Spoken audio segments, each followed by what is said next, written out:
செஞ்சுக்கலாம்.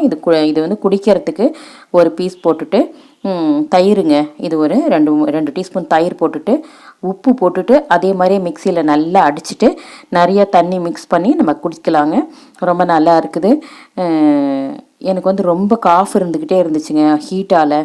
நான் வந்து தொடர்ந்து ஜூஸு இந்த மோர் குடித்தேன், சரியாயிடுதுங்க எனக்கு.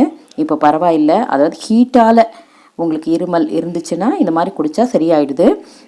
பாருங்கள், உங்களுக்கு ஓவர் ஹீட்டாக இருக்குது அப்படின்னா அந்த டயத்தில் நீங்கள் தாராளமாக இதை யூஸ் பண்ணலாம். நம்ம உடம்பு வந்து டீஹைட்ரேட் ஆகி இருக்குது அப்படின்னா அந்த டயத்தில் நீங்கள் வந்து இது மாதிரி மோரில் ஆலோவேரா ஜெல்லை போட்டு அடிச்சுட்டு உப்பு போட்டு தண்ணி ஊற்றி நல்லா மிக்ஸ் பண்ணி குடிக்கலாங்க. ரொம்ப நல்லா இருக்குது, டேஸ்ட்டும் நல்லா இருக்குது. தாராளமாக இது குடிக்கலாம் நமக்கு.